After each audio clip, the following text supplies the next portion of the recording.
함께 살펴볼 말씀은 요한복음 4장 27절에서 38절까지의 말씀입니다. 예배 시작하면서 잠깐 말씀드렸지만 어저께 갑자기 교회 에어컨 2대가 한꺼번에 고장이 났어요. 그래서 어떻게 하든지 예배 방해받지 않으려고 사람을 불러서 아침 10시 반서부터 저녁 5시까지 수리를 했는데 결국은 못 고쳤어요. 원인도 찾지 못했고 돈만 왕창 들이고 그렇게 결론이 나서 오늘 좀 무더운 가운데 예배를 드리게 됐습니다. 미리 준비하지 못해서 죄송하고 저도 그래서 자켓을 벗었으니까 이해를 해주시면 감사하겠습니다. 요한복음 4장 27절에서 38절까지 말씀을 제가 봉독하겠습니다. 이때에 제자들이 돌아와서 예수께서 여자와 말씀하시는 것을 이상히 여겼으나 무엇을 구하시나이까 어찌하여 그와 말씀하시나이까 묻는 자가 없더라. 여자가 물동이를 버려두고 동네로 들어가서 사람들에게 이르되 내가 행한 모든 일을 내게 말한 사람을 와서 보라. 이는 그리스도가 아니냐 하니 그들이 동네에서 나와 예수께로 오더라. 그 사이에 제자들이 청하여 이르되 랍비여 잡수소서. 이르시되 내게는 너희가 알지 못하는 먹을 양식이 있느니라. 제자들이 서로 말하되 누가 잡수실 것을 갖다 드렸는가 하니 예수께서 이르시되 나의 양식은 나를 보내신 이의 뜻을 행하며 그의 일을 온전히 이루는 이것이니라. 너희는 넉 달이 지나야 추수할 때가 이르겠다 하지 아니하느냐. 그러나 나는 너희에게 이르노니 너희 눈을 들어 밭을 보라. 희어져 추수하게 되었도다. 거두는 자가 이미 삭도 받고 영생에 이르는 열매를 모으나니 이는 뿌리는 자와 거두는 자가 함께 즐거워하게 하려 함이라. 그런즉 한 사람이 심고 다른 사람이 거둔다 하는 말이 옳도다. 내가 너희로 노력하지 아니하는 것을 거두러 보내었노니 다른 사람들은 노력하였고 너희는 그들이 노력하는 것에 참여하였느니라. 아멘. 잠시 이 말씀 기도하고 이 말씀 함께 살펴보도록 하겠습니다. 하나님 아버지, 오늘도 계속해서 요한복음 말씀 살펴가게 하시니 감사합니다. 오늘도 이 말씀 살필 때 이 말씀을 통해서 우리에게 하시고자 하는 말씀이 우리 귀에 들려지도록 우리 각 사람 그 성도 머리마다 축복해 주시옵소서. 예수님 이름으로 기도드리옵나이다. 아멘. 여러분 한 주 평안하셨죠? 우리는 지난 주일부터 예수님의 그 메시아 사역 2년 차에 있었던 일들을 살펴가고 있습니다. 그 2년 차에 기록된 첫 내용이 사마리아 우물가의 여인에게 예수님께서 복음을 전한 일이에요. 요한복음이 4장밖에 안 됐는데 4장부터 이미 예수님 사역의 2년 차, 공생의 3년을 사시는데 2년 차 사역이 기록되어져 있다는 사실을 우리가 기억하면 더 훨씬 더 많은 부분들을 이해하기 쉬울 것입니다. 기억하시는 대로 이제 그 첫 장면은 예수님께서 예루살렘에서 갈릴리로 가실 때 유대인들이 이용하지 않는 사마리아 지역에 있는 길로 들어가셔서 수가라 하는 마을의 그 우물가에서 한 여인을 만나 그 여인에게 당신이 메시아인 것을 전한 그런 내용이었습니다. 오늘 본문은 바로 그 장면에서 이어지는 내용입니다. 지난주일 자세히 살피지 않았지만 예수님께서 수가성 우물가에서 한 여인에게 물을 달라 청하였을 때 제자들은 그때 음식을 구하러 마을로 들어갔습니다. 그러니까 제자들이 없을 때 예수님께서 그 사마리아 여인에게 자신이 메시아인 것을 전한 것입니다. 지난주에도 잠깐 말씀드렸지만 그러자 그 여인이 물동이를 우물가에 버려둔 채로 마을로 뛰어가 사람을 모으고 자신이 메시아를 만났다 그렇게 전합니다. 오늘 읽은 본문에서도 잠깐 나왔죠. 여하튼 그 여인이 마을에서 예수를 전하고 있을 때 마을에서 돌아온 제자들이 우물가에 계신 예수님을 찾아와 자신들이 구해온 음식을 이제 잡수시라 그렇게 청합니다. 그런데 제자들이 음식 구하러 간 사이에 예수님께 무슨 일이 일어났는지 모르잖아요, 그죠? 근데 예수님이 그 사이에 조금 이상한 말씀을 하십니다. 뭐라 이상한 말씀을 하시는지 살펴보겠습니다. 30절에서 34절까지 말씀을 함께 읽겠습니다. 제가 읽었지만 함께 그 내용을 확인하면서 읽겠습니다. 30절 시작. 그들이 동네에서 나와 예수께로 오더라. 그 사이에 제자들이 청하여 이르되 랍비여 잡수소서. 이르시되 내게는 너희가 알지 못하는 먹을 양식이 있느니라. 제자들이 서로 말하되 누가 잡수실 것을 갖다 드렸는가 하니 예수께서 이르시되 나의 양식은 나를 보내신 이의 뜻을 행하며 그의 일을 온전히 이루는 이것이니라. 보셨듯이 예수님은 내게는 너희가 알지 못하는 먹을 양식이 있다 이렇게 말씀을 합니다.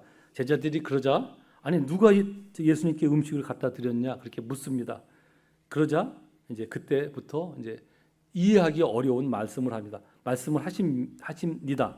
나의 양식은 나를 보내신 이의 뜻을 행하며 그의 일을 온전히 이루는 이것이니라 그렇게 말씀을 합니다. 즉 예수님의 그 말씀은 당신의 양식은 먹는 음식이 아니라는 그런 말씀이었어요. 이 말씀을 쉽게 우리가 좀 표현하면 밥 먹는 것보다 그것이 더 좋은 것이 있어 나에게 그런 뜻이거든요. 밥 먹는 것보다 더 나한테는 더 좋은 것이 있어 이제 그런 뜻이에요. 여러분 우리가 이 말씀을 들으면서 깨달아야 될 것이 있습니다. 밥 먹는 것보다 더 좋아하는 것 그것은 사람들이 우연하게 하는 일이 아니에요. 그죠? 밥 먹는 것보다 더 좋아하는 일은 항상 그것을 하기 위해서 남이 모르는 계획을 짜죠. 그리고 남이 모르는 노력을 하잖아요. 예? 그런 일을 안 해보셨어요? 이제 다 있잖아요. 자기도 모르게 정말 밥 먹는 것보다 더 좋아하는 일이 있다면 그것은 우연하게 되어진 일은 아니라는 사실을 우리가 하나 깨달아야 돼요. 여러분 여담으로 우리가 보통 샌드위치를 많이 먹는데 그 샌드위치라는 사람의 이름에서 비롯된다는 걸 혹시 아십니까? 그 18세기 영국 백작이에요. 그분이 이 카드놀이 이제 좋게 말하면 포크하고 이제 나쁘게 말하면 이제 그 뭐라 그래 돈 내고 갬블하는 거 뭐 그런 예? 그 뭐라 그래요? 그 하여튼 잘 못 알아들었어요, 집사님. 도박 예. 그걸 샌드위치 백작이 도박을 너무 좋아해서 거기에 미쳐갖고 밥 먹는 시간도 줄이려고 자기가 음식을 만들었어요. 빵을 갖고 와서 그 안에 음식 넣어서 이렇게 야채하고 집어넣고 이제 그렇게 먹었던 것이 샌드위치 백작이 늘 그렇게 하니까 그 음식을 그냥 샌드위치라고 그렇게 표현했던 말이 오늘날 샌드위치가 된 것이거든요. 그만큼 밥 먹는 것보다 더 좋아하는 것은 만사를 제껴놓고 그 일에 몰두한다는 이런 얘기예요. 여러분 예수님께서 그 우물가 여인에게 구원을 베푸시고 기쁨을 감추지 못하시고 하시는 말씀이 이 말씀이에요. 내게는 너희가 알지 못하는 먹을 양식이 있다 이렇게 말씀하십니다. 여러분 그래서 지난주일 우리가 살핀 예수님께서 사마리아 지역 수가성의 우물가 여인에게 당신이 메시아인 것을 전한 것은 결코 우연한 것이 아니라는 사실을 우리가 알아야 됩니다. 예수님의 의도된 계획이었고 또 결과를 그렇게 만들기 위해 애쓰고 공을 들이셨다는 얘기입니다. 요한이 그 기록한 언어에도 그러니까 요한복음이죠. 요한복음에도 그런 내용이 사실은 힌트로 주어집니다. 지난 주일 본문인데요. 4장 3절과 4절 말씀을 한번 보아주십시오. 3절과 4절에 이렇게 되어져 있습니다. 유대를 떠나서 다시 갈릴리로 가실새 사마리아로 통행하여야 하겠는지라. 우리말 성경에는 이렇게 번역되어 있어서 그 사마리아로 들어가신 것이 얼마나 주님께서 의도하신 것인지가 잘 나타나질 않아요. 그냥 사마리아라는 지역 많은 지역이 있는데 그냥 사마리아 지역으로 통해서 가야 하겠는지라 그런 뜻으로 이렇게 쉽게 읽어지지만 그 내용을 기록하고 있는 이 헬라어 성경이나 영어 성경에 보면 예수님의 의도가 아주 잘 드러납니다. 물론 우리가 지금 여기서 제가 헬라어 성경을 말씀드리지는 않겠습니다. 헬라어 성경 안 봐도 되거든요. 왜냐하면 헬라어 성경을 영어로 번역을 하잖아요. 근데 그 영어 성경 중에는 헬라어 성경을 직역에 가깝도록 번역해 놓은 몇몇 성경들이 있어요. 그러니까 여러분들이 혹시 여러분들도 기회가 된다면 여러분이 보통 영어 NIV 성경을 보는데 NASV라는 성경이 있어요. 또 RSV라는 성경이 있어요. 또는 조금 더 읽기 어렵지만 진짜 직역해 놓은 성경을 찾는다면 킹제임스 버전입니다. 그런 성경 한 3가지 정도 보면 굳이 헬라어 성경 안 봐도 헬라어가 무슨 의미를 갖고 그 단어를 썼는지 우리가 알 수 있어요. 뭐 제가 날씨가 더우니까 여담 삼아 한 가지 말씀드리면, 제가 이제 그 신학 졸업하고 이제 달라스에서 공부할 때 숙제를 받았는데 설교학 시간이었어요. 설교학에 관계된 책 하나를 주면서 교수님이 읽고 서머리를 하고 요약하고 평가를 해서 내라, 이제 그렇게 숙제를 주셨는데, 제가 다 읽고 뿔딱지가 나서 그 내용이 뭐나 하면, 설교를 하려면 설교자는 반드시 원어를 봐야 된다. 원어를 보고 또 봐서 거기서 의미를 확인하고 설교를 해야 된다. 그래서 제가 뿔딱지 나서 나중에 평가할 때, 그거는 당신 같은 학자들이 하는 일이고, 당신들이 학제를 잘 해놓으면 우리는 갖다 쓰면 되는 거지, 목회자가 어떻게 그 원어를 다 살펴가면서 설교를 준비하냐. 그 목회 안 한 사람들이나 하는 얘기도 하고 대놓고 아이가 그렇게 제가 싫은 소리를 해서 평가를 했거든요. 물론 교수는 원작자가 아니니까 뭐 상처를 받지 않았겠지만 진짜 하고 싶었던 얘기거든요. 어떻게 원어를 다 확인을 하냐고요. 여러분 안 하셔도 돼요. 영어 성경만 몇 가지 살펴보면 그 뜻이 잘 나타나 있습니다. 근데 이 3절, 4절도 그 영어 성경으로 보면 이렇게 되어져 있습니다. 이게 It was necessary for him to pass through Samaria. 예, it was necessary for him. 예, 사마리아를 통과하는 것이 예수님에게 필요했다는 일이라고 분명하게 기록되어져 있거든요. 그리고 더 원어를 직역한 킹 제임스 버전에 보면 He must needs go through Samaria, 그렇게 되어져 있습니다. must라는 단어를 넣어서 아주 분명하게 예수님의 의도를 살려냈거든요. 그러니까 지금 우리가 살피고 있는 예수님과 수가성 여인과의 만남은 우연이 아니라 예수님의 계획적으로 의도하신 일이라는 것을 우리가 분명하게 알 수 있습니다. 그 사실을 알 수 있는 흔적이 다른 구절에도 있습니다. 요한복음 4장 38절입니다. 38절, 오늘 본문 마지막 절인데요. 내가 너희로 노력지 아니한 것을 거두러 보내었노니 다른 사람들은 노력하였고 너희는 노력한 것에 참여하였느니라. 이 말씀이 사실은 그 앞에 그 36절부터 너희는 넉 달이 지나야 추수할 때가 이르겠다 하지 아니하느냐? 그러나 나는 너희에게 이르노니 너희 눈을 들어 밭을 보라, 희어져 추수하게 되었도다. 이 말서부터 시작해서 요 38절이 결론의 이야기거든요. 그냥 사실은 신학을 하지 않으면 이 내용을 이해하기가 쉽지가 않아요. 왜냐하면 요한복음의 특징이 그렇다고 말씀드렸잖아요. 미래에 일어날 일을 지금 당장 그 일이 일어난 것처럼 요한이 기록을 하거든요. 그러니까 설명을 곁들인 거예요. 그래서 앞으로 예수 그리스도의 십자가의 사역의 일로 너희들이 그 일을, 추수할 일을 어떻게 쉽게 할 것인가라는 것을 표현한 내용이에요. 그러나 너희는 쉽게 하지만 당신은, 예수님은, 그리고 그 앞서 갔던 선지자들은 그 일을 얼마나 힘들여서 했는가를 표현한 얘기예요. 그게 38절이거든요. 내가 너희로 노력한다는, 노력이라는 단어입니다. 내가 너희로 노력지 아니한 것을 거두러 보내었나니 다른 사람들은 노력하였고 너희는 노력한 것에 참여하였느니라. 원래 시제대로 하면 너희들은 그렇게 참여할 것이야, 이런 뜻이거든요.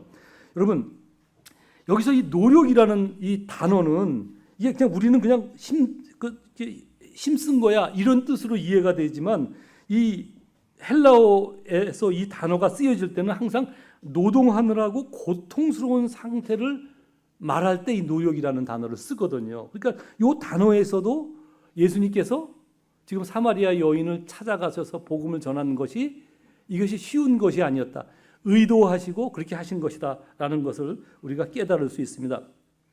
그래서 그러므로 여러분, 또 반복하지만 예수님께서 사마리아 수가성 여인을 만난 일은 중간에 잠시 쉬려고 들렀는데 우연히 그 여인을 만나서 복음을 전하는 것이 아니고, 이 여인을 만나기 위해서 기진맥진할 정도로 힘을 들여 그곳까지 오셨다는 것을 우리가 확인할 수 있습니다. 지난주에도 말씀드렸지만 그 사마리아로 갈 때 여기 예루살렘에서 이렇게 내려가서 이렇게 여기가 갈릴리잖아요. 이렇게 가는 길은, 여기 내려가는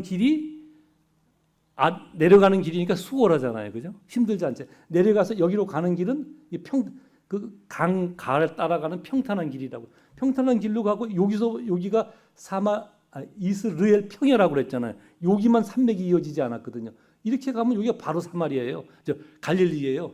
그러니까 하나 수고하지 않고 갈 수 있는데 예수님께서 여기서 유대인들이 가지도 않는 사마리아 지역으로 가서 산 능성이 길을 따라서 가다가 나중에 여기 제가 이 사마리아 수가성 여기 세겜이라는 곳에 핀을 꽂아놨잖아요.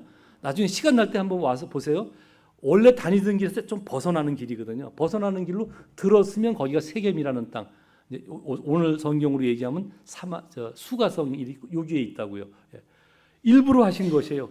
즉 예수님께서는 남의 시선이나 오해가 생길 일이었지만 남의 시선을 의식해야 됐고 사마리아 지역을 가는 것이 그죠? 남의 시선을 의식해야 됐고 오해가 생길 일이었지만 의지를 다해 수거라는 동네에 가셨던 것입니다. 그리고 그 여인을 한참 기다리다가 그 여인이 12시쯤 돼서 나오자 물동이를 들고 나타나자 그 여인에게 복음을 전하였다는 것이 요한의 설명입니다.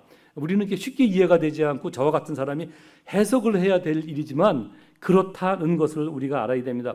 우리가 왜 이런 말씀에 주목을 해야 하느냐 하면 하나님께서 한 인간을 찾아와 구원시키는 문제가 그것이 얼마나 주님이 집념을 갖고 열심을 내신 일인지 우리가 알아야 되기 때문에 이 말씀을 한 것입니다. 오늘 본문에는 그 사실을 증명해 주는 증거가 또 있습니다. 4장 34절을 한번 보아주십시오. 예수님께서 이런 말씀을 하십니다. 나의 양식은 나를 보내신 이의 뜻을 행하며 그의 일을 온전히 이루는 이것이니라. 그렇게 말씀하셨죠. 여기서 나를 보내신 이 분의 뜻, 그 뜻은 과연 무엇일까? 그것을 확인하면 좀 더 확실해집니다. 성경을 2장 넘겨서 6장으로 가십시오. 6장 39절을 한번 보아주십시오. 예수님께서 직접 설명을 합니다. 나를 보내신 분의 뜻이 무엇인지 같이 읽겠습니다. 시작. 나를 보내신 이의 뜻은 내게 주신 자 중에 내가 하나도 잃어버리지 아니하고 마지막 날에 다시 살리는 이것이니라. 예수님을 보내신 하나님의 뜻이 무엇인지 보셨죠? 하나님께서 택하신 사람을 예수님께서 하나도 잃어버리지 않고 마지막 날 재림의 때 우리가 부활하는 그 상황을 말씀한 거예요. 마지막 날에 다시 살리는 것입니다. 여기서 이 부분에서 우리가 오해가 좀 있는 부분을 제가 좀 설명을 드리면 장로교회 교리 가운데 사람들이 가장 오해를 많이 하는 그 이론이 예정론입니다. 예정론. 하나님이 창세전에 우리를 구원하기로 예정하셨다는 그런 의미입니다. 그래서 보통 우리는 쉽게 그렇게 이런 생각을 합니다. 하나님께서 나를 구원시키기로 예정하셨으니까 나는 가만히 있어도 결국은 구원 받는다는 생각입니다. 물론 틀리지 않았어요. 근데 그 사이에 우리가 무엇을 놓치면 안 되나 하면 그 일이 그렇게 단순하지 않다는 사실을 우리가 알아야 됩니다. 성경에서 말씀하는 예정이라는 그 말은 하나님께서 그 일을 계획하셨기 때문에 하나님이 목표를 세우고 그 일을 이루기 위해서 애쓰고 노력하신다는 거예요. 이 사실이 포함된 게 예정이라는 뜻이라고요. 그냥 예정되면 가만히 있어서 시간이 차면 된다는 얘기가 아니라니까요. 하나님께서 그 일을 이루시기로 예정하셨기 때문에 그 일을 이뤄가기 위해서 한순간도 주무시지도 졸지도 않으시고 그 일을 향하여 그 일을 이뤄 가신다는 것이에요. 이것이 예정이라는 단어가 갖는 의미라고요. 그러니까 그냥 쉬운 게 아니란 말이에요. 그죠? 어떻게 할 수 있느냐? 성경이 다 그것을 얘기하고 있거든요. 그 부분을 가장 잘 보여주는 그 부분이 구약 전체. 하나님께서 이스라엘 백성을 택하시잖아요. 택하셔서 택하신 거로 끝나요? 내가 택했으니까 아시겠죠? 이스라엘 백성을 애굽에서 끄집어내서 시내산에서 언약을 맺잖아요. 너 이제 내 백성이 될래? 예, 되겠습니다. 그게 언약을 맺어서 그럼 됐어 이제 그러면 잘 살다가 시간 마치면 저 가나안 땅에 가서 살아. 이미 네 조상한테 주기로 약속했으니까 그러셨냐고요? 안 그러신다니까요. 그 땅을 주시기 위해서 하나님께서 어떻게 그 백성을 끌고 나가시고 인도하시고 그죠? 때리기도 하시고 돌아가게도 하시고 가는 길을 막으시기도 하시고 별일을 다 하시면서 오히려 뭐라고 그래? 사사기의 때 가서 우리에게 왕이 없어서 이웃 나라한테 우리가 당하고 있으니 우리에게 왕을 주십시오. 하나님께서 아니야 내가 왕이야. 아니요. 그런 왕 말고 우리끼리 뽑은 왕을 달라고. 그런 게 사사기 끝부분 아닙니까? 그래서 그들이 왕정을 시작하잖아요. 왕정을 시작하니까 하나님께서 어떻게 하세요? 그때부터 선지자를 보내요. 선지자 보내면 죽이거든요. 그래도 보내고 또 보내고 보내고 또 보내고 그렇게 해서 그 백성으로 끊임없이 하나님이 주권자이심을 듣게 하신다니까요.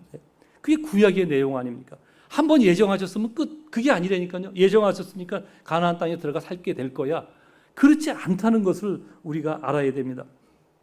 하나님은 당신이 택한 백성을 찾아와 설득하시고 만지시고 매일 간섭하셔서 포기하지 않고 우리를 간섭하셔서 우리가 내가 하나님의 백성입니다. 하나님의 백성 따라 백성으로 살겠습니다. 라는 고백을 하게 만들거든요. 물론 신분의 구원은 하나님께서 우리에게 이미 허락하셨어요. 그죠? 하나님의 백성이라는 것은 우리가 죄를 깨닫기도 전에 우리를 불러서 그가 예정을 하셨다고요. 근데 하나님의 백성으로 살게끔 하기 위해서 그분이 졸지도 주무시지도 않고 하나님의 백성답게 살게 하신다니까요. 그래서 최종 무엇을 하게 만드냐면 중간에 예수 믿은 사람들은 내가 예수를 주라고 고백하겠습니다 하고 손들게 만드는 거고, 또 뭐 저나 또 여러분 중에 일부 어떤 분들 같이 모태신앙들은 언제 그런 일이 벌어졌는지 모르잖아요. 그죠? 그런 일들은 시간이 흐르면서 자기도 모르게 예수 그리스도가 나의 주권자가 되시구나, 나의 구원자가 되시는구나 라는 것을 고백을 하는데, 뭐 고백은 어느 전에도 이미 하잖아요. 그죠? 근데 그 고백이 진짜가 되려면 내가 세상 가치를 따라 살지 않고 하나님 나라의 가치를 따라 살겠습니다 라고 손을 듭니다. 또 손을 든다고 되어지는 일이 아니거든요. 손을 들었지만 늘 갈등하고 배반하고 그러거든요. 그리고 가치를 잡고 살거든요. 근데 그런 것을 계속 반복하는데도 불구하고 하나님께서 끝까지 붙들고 계신다고요. 때로는 때리고 때로는 돌아가게 하시고 때로는 망하게 하시고, 그죠? 때로는 아프게 하시고 때로는 위로하시고 그렇게 하셔서 무슨 일이 벌어져도 주님, 저는 세상 가치를 따르지 않고 내가 하나님 나라의 백성으로 살겠습니다 라는 고백을 그가 하게 만든단 말이에요. 그게 이게 하나님께서 우리에게 주시는 구원이라는 사실을 우리는 알아야 됩니다. 우리가 그 얼마 전에도 여호수아서를 다 이제 우리가 공부를 했는데 여호수아서에서도 그 얘기를 합니다. 하나님께서 아브라함 자손에게 가나안 땅, 즉 하나님의 백성으로 살아갈 땅을 주시겠다고 약속하셨지만 이스라엘 백성이 가나안 땅에 도달하자 어떻게 하라고요?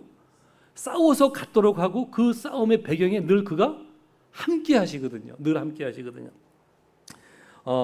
하나님은 그렇게 해서 이스라엘 백성이 결국 가나안 땅에 들어가 살도록 그가 인도해 가신다는 사실입니다. 오늘날 우리 구원도 마찬가지입니다. 분명 하나님의 택한 백성이지만 어느 날 하나님께서 능력의 지팡이로 나를 툭 쳐서 그냥 온전한 사람을 만들고 구원받게 하셔서 온전한 사람을 만드는 것이 아니라는 사실을 우리가 알아야 됩니다.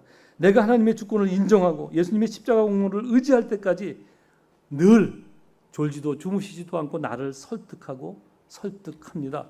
어떻게 하시는가 하면 셋을 셀 때까지 안 하면 5가지 세워주시거든요. 우리 다 경험하시죠? 너 3가지 안 하면 한 대 맞아. 그럼 하나, 둘 반에 반 이러지 않아요, 그죠?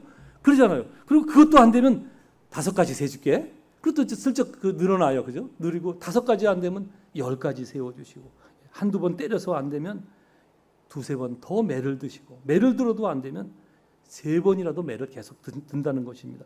여러분 한번 생각해 보십시오. 학교 다닐 때 여러분의 선생님은 몇 번까지 설명을 반복해 주시던가요?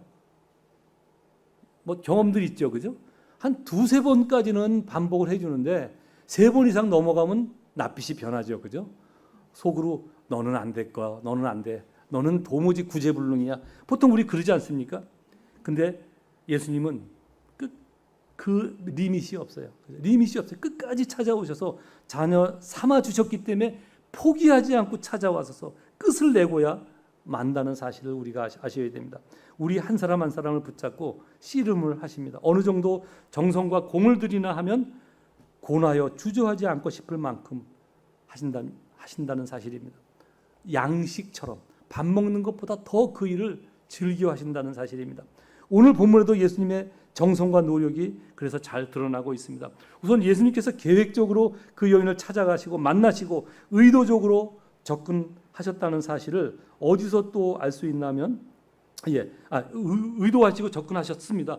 그리고 물을 달라 하시는 예수님의 요구에 그 여인이 놀라서 어찌하여 내게 물을 달라냐며 엉뚱한 소리를 하지만 그래도 예수님은 계속해서 그 여인을 붙들고 씨름하셔서 내가 누군 줄 알았다면 너가 나에게 물을 구했을 거야. 그죠? 점점 더 적극적으로 나가잖아요. 그래서 결국은 어떻게 해요? 오늘 본문 28절과 29절에 보면 여자가 물동이를 내려두고 동네로 들어가서 사람들에게 이르되 나의 행한 모든 일을 내게 말한 사람을 와 보라. 이는 그리스도가 아니냐. 결국 그 고백까지 하게 만든 것입니다. 보통 우리가 이제 이 구절을 볼 때 여러분들도 그 수준까지 갔는지는 잘 모르겠지만 죄송해요. 여러분 깔보는 게 아니고 사람들이 보통 그렇게 말을 해서 제가 얘기하는 거예요. 어떤 이 깨달음이 많은 사람들은 이 구절을 보고 그렇게 얘기합니다. 우리도 이 여인같이 물동이를 버리고 주를 증거하는 일에 나서자 그렇게 얘기를 하거든요. 뭐 좋지요, 그죠? 물동이 내려두고 자기의 생사를 필요한 것 구하는 거 내려놓고 예수를 전하는데 더 앞장서자 그렇게 그 결론을 스스로 내립니다. 물론 뭐 나쁜 얘기는 아닌데 우리가 그 부분을 주목한다면 여러분이 놓치는 게 있어요. 그게 뭐냐면 그 여인이 왜 물동이를 내려놓았는지, 그죠? 물동이를 내려놓기까지 예수님께서 어떤 계획과 의도를 갖고 거기를 그 시선을 무릅쓰고 거기를 찾아가셔서, 그죠? 제자들을 다 떠나보내놓고 여인 기다렸다가 그 여인을 만나서 설득하고 또 설득하고 또 설득해서 결국은 그 여인이 자기 입으로 메시아를 만났다라는 그 고백을 누가 하게 만들었느냐 말이에요. 누가 하게 만드냐. 단지 물동이 내려놓으라고 물동이 내려놓고 너 가서 전해 그래서 하신 게 아니잖아요, 그죠? 그 나쁜 일은 아니지만 그것이 주님께서 그 여인을 찾아가신 목적이 아니라는 사실을 우리 알아야 됩니다. 우리도 물동이 내려놓을 때도 있어야 되겠지만 그것보단 주님이 나를 찾아와서 얼마나 애쓰시고 노력하시고 오늘도 나를 붙들고 계신지를 우리가 알아야 됩니다. 주님은 그 일을 밥 먹는 피곤하고 힘든 일이지만 당신의 양식으로서 그 일을 하고 계신다는 사실입니다.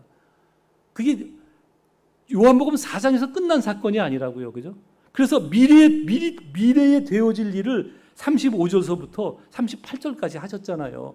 그죠? 너희는 앞으로 내가 노력했지만 너희는 나만큼 노력하지 않아도 너희가 그 일을 할 수 있을 거야. 그죠? 그 얘기를 하신 것입니다. 여러분, 그것 아십니까? 사람처럼 말을 잘 안 듣는 피조물이 없습니다. 세상을 다 하나님이 만드셨잖아요. 다 피조물인데 하나님이 만드신 세상 피조물 중에 가장 하나님의 말을 안 듣는 피조물 무엇일까요? 인간이라는 족속입니다. 인간이라는 족속. 가장 말을 안 듣습니다.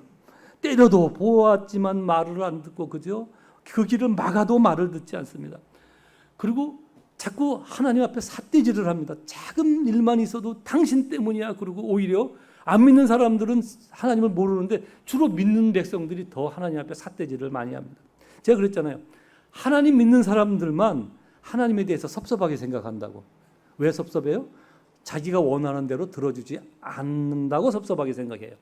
근데 하나님이 안 들어주시는 이유가 있잖아요. 내가 누군지 너무 잘 알거든요. 하나님은 저만 아실까요? 여러분들도 한 사람 한 사람 다 아신다니까요. 성경의 표현이 뭐예요? 우리의 머리털까지 세신바 되셨다고 그랬다고. 우리의 안고 일었음을 아신다니까요. 우리의 마음의 생각을 그가 아신다고요. 아무리 아니라고 나는 괜찮고 난 이미 다 변했다고 그렇게 얘기를 해도 우리의 연약함을 아셔서 그냥 연약한 대로 놔두면 실수하거든요. 실패하거든요. 망가지거든요. 그죠? 자기가 망가져요? 제가 늘 그러잖아요. 남도 망가뜨리잖아. 망가뜨린다고 그랬잖아요. 남만 망가뜨려? 교회도 망가뜨리거든요. 교회도 망가뜨린다고요. 지금 우리 교회 말고 휴스턴, 제가 있었던 시카고, 달라스 이런 교회가 망가지는 이유가 다 뭐예요? 다 그거예요. 예. 고린도 교회가 망가진 이유가 뭐예요? 나는 아볼로파다, 나는 개바파다 이러면서 망가진 이유가 뭐냐고요. 다 스스로 착각을 한 거거든요. 내가 요만큼 안 하나님에 대한 지식이 가장 큰 것처럼 여겨져. 그래서 그 다음부터 하는 짓이 뭐예요? 다 삿대질이잖아. 너 잘못했어. 너 잘못했어. 너 그래서 안 돼. 저 목사님은 저래서 안 돼. 예. 그런 짓을 하잖아. 그리고 결국은 자기 망가지고 남 망가뜨리고 뭐예요? 너 그리스도파 하지 마. 아볼로파가 최고야. 아볼로파로 와. 고린도 교회가 그 일을 한 거잖아요. 하나님이 기뻐하지 않으신다는 사실을 아셔야 돼요. 우리가 연약함을 우리는 몰라요. 작은 것에도 아주 스스로 자뻑이라고 그러죠. 자뻑. 스스로 되게 괜찮은 사람처럼 생각을 하면서 전부 예수 믿는 사람들 삿대질하고 교회 삿대질, 안 믿는 사람이 그러는 게 아니에요. 신앙생활 하는 사람이 그 일을 한다는 사실을 우리가 알아야 됩니다. 하나님이 너무 잘하셔서 우리가 필요한 거 그때그때 안 채워주시는 거예요. 왜? 더욱더 하나님만 의지하는 훈련이 우리에게 필요하게, 그것이 다 이루어지는, 그러니까 제가 말씀드렸잖아요. 구원은 신분의 구원이 있고 수준의 구원이 있다고. 두 개를 다 한꺼번에 우리가 그냥 구분하지 않고 구원이라는 말을 쓰는데, 신분의 구원은 하나님이 하시는 것이지만 수준의 구원은 하나님께서 우리를 붙들고 만들어 가신다는 사실입니다. 그리고 그 반드시 누가 하게 만드냐? 내 입으로, 내 마음으로 고백하고 그 회개하게 만든다는 사실을 우리가 잊으면 안 됩니다. 여러분, 세상 학문은 교육으로 인간을 바꾸어 놓을 수 있다고 말을 합니다. 그래서 계속해서 지속적으로 교육학을 발전시키면서 그 교육학 이론은 사람에 대한 교육입니다. 근데 여러분 눈치채시겠지만 그 발달한 교육학이 사람을 바꾸어 놓았습니까?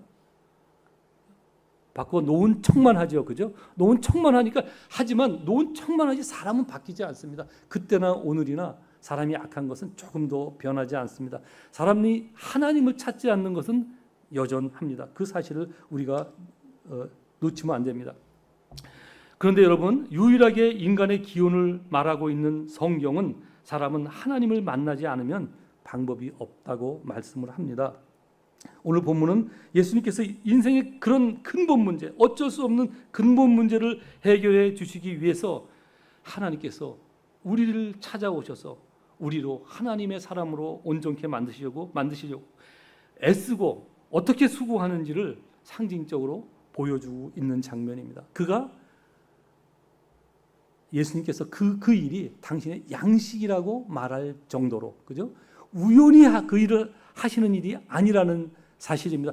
여러분이나 저나 우연찮게 얻어 걸려서 하나님의 백성이 된 게 아니라는 사실입니다. 오늘날도 예수님은 여전히 우리를 붙들고 계속해서 씨름하고 계신다는 사실을 알아야 됩니다. 어디서 그런 일을 하나 하면 저와 여러분의 인생 속에서 그런 일을 하십니다. 나를 구원받게 하시고 나로 하나님의 백성으로 온전케 하시려고, 그죠? 십자가의 목숨까지 내어 놓으셨음에도 불구하고 지금까지 단 한 번도 협박하지 않고 강요하지 않고 우리로 당신이 누구신지를 우리에게 나타내 보이십니다. 여러분, 성도들이 종종 이런 질문을 합니다. 사탄이 예수님을 시험하잖아요. 예수님이 이제 공생의 사역을 시작할 때 첫 시험이 돌로 떡을 만들라는 시험이었습니다. 그때 예수님이 뭐라고 말씀하세요? 사람은 떡으로만 사는 것이 아니야. 하나님이 위해서 나오는 말씀으로 사는 거야.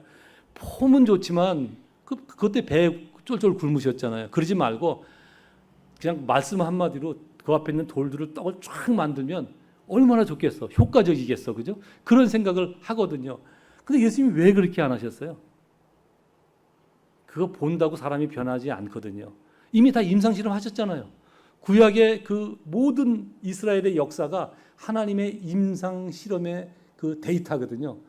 뭐 홍해가 갈라지고 반석에서 물이 나온 것을 먹고 별 것을 다 해도 자기한테 조금 해로움이 있으면, 조금만 힘들면 뭐 느닷없이 하나님 앞에 삿대질하죠. 왜? 죽을 데가 없어서 여기까지는 끌어서 나를 죽이려 하느냐. 여러분은 안 그러시나요? 네? 신앙생활하면서 조금만 어려우면 제일 먼저 누구부터 원망해요? 하나님부터 원망하잖아요. 왜 하나님께서 내 기도 안 들어주시나? 그죠? 왜 이렇게 나를 힘들게 하나? 왜 시험 문제는 이렇게 나한테 어렵게 만들어? 왜 나의 머리를 이렇게 둔하게 만들어서 시험 문제 시험 문제 위에 헐헐 날아다니게 안 하시나? 그죠? 탁 시험 문제만 보면 정답이 쫙 보이게 만드시면 얼마나 좋으냐고요, 그죠? 논문 쓰려고 탁 자판에 앉으면 그냥 손이 보이지 않는다 탁탁탁 해서 그냥 일주일 만에 논문이 탁 나오면 탁 갖다 제출하면 모든 사람이 주목하고, 왜 그렇게 안 만드시냐고. 안 만드시는 이유가 있죠. 나를 아시거든요. 여러분을 아시거든요. 예. 이게 하나님의 놀라운 은혜라는 사실을 우리가 알아야 됩니다.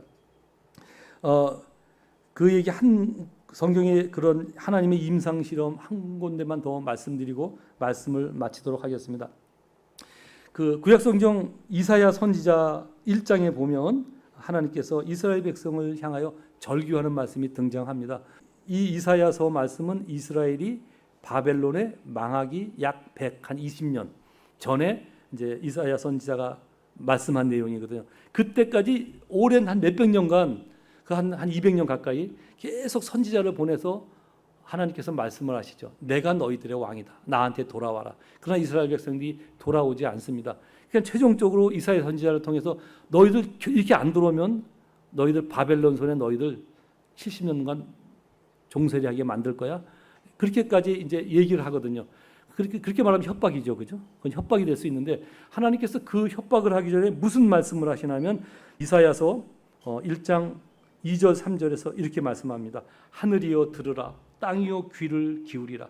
여호와께서 말씀하시기를 내가 자식을 양육하였거늘 그들이 나를 거역하였도다. 소는 그 임자를 알고 나귀는 주인의 구유를 알건만은 이스라엘은 알지 못하고 나의 백성은 깨닫지 못하는도다.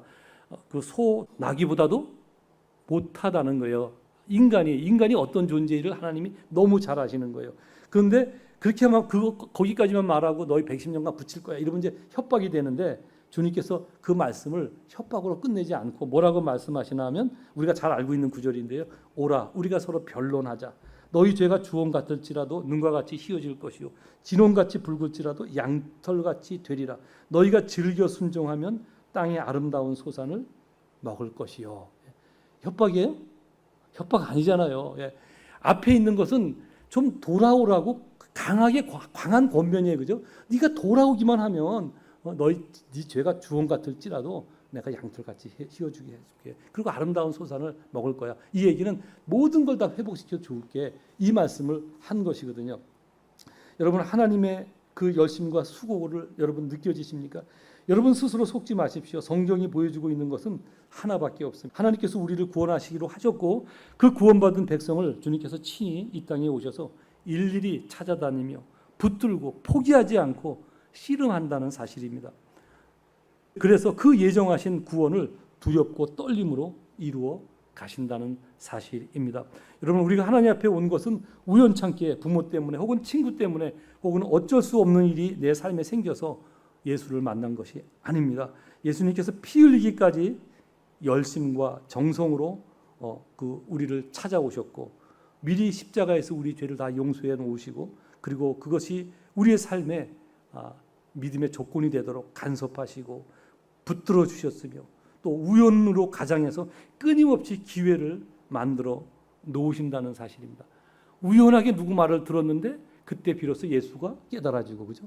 우연하게 성경을 봤는데 어느 말씀이 나한테 들어오고 제가 우리 요한복음 처음에 말씀드렸잖아요. 하나님께서 강제로 눈을 뜨게 해서 그게 보이게 하신 것이라니까. 내가 지성이 좋아서 깨달은 게 아니라고요. 내 논리로 그것이 깨달아진 게 아니라니까요. 인간의 논리로 하나님께서 하신 일을 어떻게 깨달을 수 있어요? 말도 안 되는 불가능한 일이거든요. 사실은 예수 믿는 사람들한테 여러분 요즘도 그러는지 모르겠지만 저희 때는 그 논쟁을 많이 했어요. 그 예수 믿는 열심에 학교 가서 내 친구들 모아놓고 막 이제 논쟁 붙다 보면 심할 때는 막 밤새워 싸워서 논쟁을 하거든요. 이제 어느 날 그게 필요 없다는 걸 깨달았죠, 그죠? 논쟁으로 사람이 바뀌지 않아요. 그러니까 그냥 필요하다면 예수 믿어야 돼. 너 안 믿으면 안 돼. 그렇게 선포하는 거예요. 예수 믿으면 영원한 삶을 살 수 있어. 이 말도 안 되는 논리, 이 논리로도 되지 않고 그죠?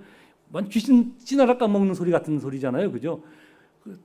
예수 믿으면 영원히 산대. 이게 말이 되냐고요, 그죠? 근데 그런 소리를 턱턱 하는데 어느 순간 누구인가가 귀가 열려서 그 소리가 들려지거든요.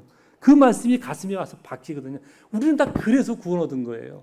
그래서 예수를 주라고 고백한 거지 내 논리가 뛰어나서 하나님을 선택한 것이 아니라는 사실을 우리가 분명하게 알아야 됩니다. 여러분, 저와 여러분은 다 그런 분들입니다. 때로는 머리가 좀 안 좋아서 연구도 안 되고 공부도 잘 안 되고 그래서 자신이 무능함이 느껴져 절망할 수는 있습니다. 근데 그럼에도 불구하고 저와 여러분은 하나님의 그 관심의 대상이라니까 사랑의 대상이라고요. 하나님께서 한 사람 한 사람을 다 붙들고 계시는 그런 사람들이라고요. 예. 하나님께서 주목하시고 우리가 사랑스러워서 밥 먹는 것보다 더 즐겁게 우리를 간섭하시고, 그죠? 우연을 만들어서 그 일에 우리의 삶에 그가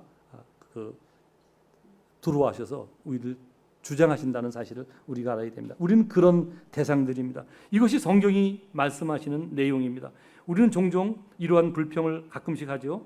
나도 삭개오 같았으면, 나도 바울처럼 가던 길에서 예수님이 친히 나타나셨더라면, 나도 사마리아 여인처럼 예수님이 직접 오셔서 말씀하셨더라면 얼마나 좋을까, 그죠? 나도 좀 열심히 신앙생활을 할 텐데, 그런 생각을 합니다. 그러나 저와 여러분도 분명히 예수님의 방문을 받은 분들이고, 사실은 예수님께서 직접 그의 손으로 붙잡아 흔드신 그런 사람들이라는 사실을 우리가 알아야 됩니다. 어떻게? 결과가 말해주고 있잖아요. 머리로 깨달을 수 없는 것이 깨달아지고 하나님 나라가 믿어지고 그러잖아요. 그죠? 오늘도 에어컨도 안 되는 이 더운 곳에 여러분들이 앉아 계신 것이 바로 그 근거라는 사실을 분명하게 알아야 됩니다. 아닌 사람들은 못 앉아 있어요. 제가 이런 얘기하면 진짜 말 같지도 않은 소리 한다고 다음 주부터 당장 안 나오거든요. 진짜요? 진짜 그래요. 세상 사람들은 그 얘기 들을 수가 없어요. 부에 딱지가 나서 요즘도 저런 소리를 하나? 그렇게 들려지거든요. 근데 여러분들이 이 소리가 들려지고 마음에 부담 없이 와서 앉아 있는 것은 뭐 또 부담이 있을 수도 있겠죠. 그런데 발을 끊지는 못하거든요. 그죠? 코낀 사람들의 특징. 말도 안 되는 소리를 하는데도 그렇다고 비판을 하면서도 발을 빼지는 못한다니까요. 그것이 중요한 사인이라는 사실을 여러분이 아셔야 됩니다. 내가 잘 믿고 반응한 것도 물론 잘한 것이지만 그렇게 되기까지 주께서 어떤 결심을 하시고 찾아오셨는가를 기억하시는 오늘 말씀이 되기를 간절히 소망합니다. 그것을 놓친다면 우리들은 예수를 믿게 된 감격과 그 축복들을 사실 절반 이상 놓치고 신앙생활을 하는 것입니다. 오늘도 우리를 향하여 갖고 계시는 하나님의 선하신 뜻과 그 뜻을 이루어 가시기 위해서 내 삶에 들어오셔서 내 심령을 움켜잡고 오늘도 씨름하시는 예수님의 손길을 다시 한번 발견하고, 그렇다는 사실이 오늘처럼 들려졌을 때 아멘하고 반응하는 저와 여러분 되어지기를 간절히 소망합니다. 아멘. 기도하겠습니다.